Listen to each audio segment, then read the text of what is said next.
Greetings everyone. My name is Bongani Masombua, pastor of Sikangeni CLC.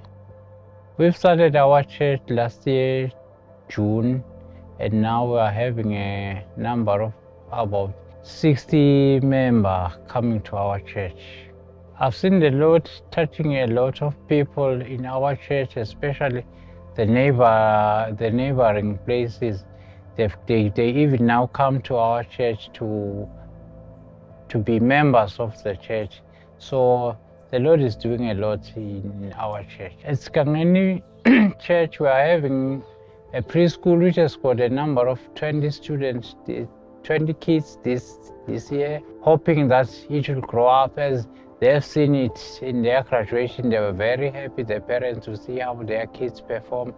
Ngiqale ukufundisa kule sikole ngoDisemba liviki lokuqala emva kwekushona kwathishela nalabekasita ekhishini.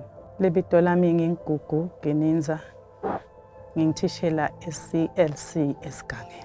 Ngikhanze sebasesigabeni sekuthi bagraduate, so sibese kungemalungiselelo egraduation.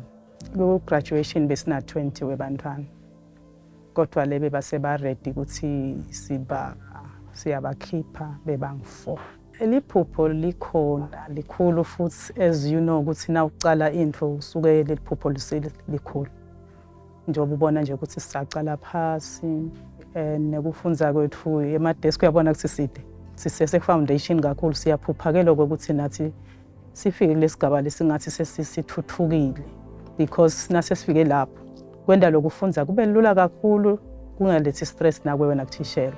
So siyaphupha ukuthi nje ezibangena nje lapha egedeni nasesibusise ngeligede bavele bafunze from there uthi yobathinza nje wona thishela ukhanze into setilula. We are having a compassionate team which goes around the homestead, helping those who are in need and providing clothes to those who needs clothes. So we thank the Lord for Pottersville for supporting those clothes, because we can't afford to buy clothes, but the Lord provides. So it's a blessing. Ngambusiwe Dlamini. Ngikukhonda ngona la ekhaya eCLC esigangeni.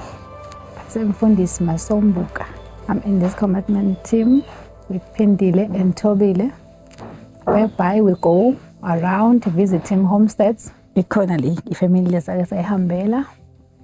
Sathola ukuthi maybe in need kakhulu ku clothing. Ikakhulu kulaba mfana. And ke la khaya ngathi vele sikhona kakhulu ku supply labantwana. So nasiba supplyile labantwana kuleli khaya bajabula, nasajabula ukuthi bona seba home, sabalethela na the prayer sabalethela yona baba mnanzi kule family, and naloko ukuthi bebangekho ukuthi bakhonda nathi beyi family nje kusihambele nekuthi sibuka simo ukuthi kukanjani. Nekuvakashelwa ngithi sase siyabazuza nathi ebandleni sabazuzela nakuNkulunkulu. I've seen the Lord touching someone who was not a believer. He was away from the Lord, and the Lord has touched that person in such a way that he even comes to our church. But yet at the beginning, while we were at Umphakathi Siyokhonda for the band, he was against us, but now he's a church member. So the Lord has done a lot of things in his life. In our church, we are having a good number of men, 11, 12, sometimes even more, but the 12 are the ones which comes almost there every Sunday. So whereas I share my testimony to other pastors, they are shocked and say, wow, how did you do that? But I can't do it myself. It's the Lord who touches the men to come to church. Thank you to our partners. May the Lord bless them all for what they are doing in our church. We thank you.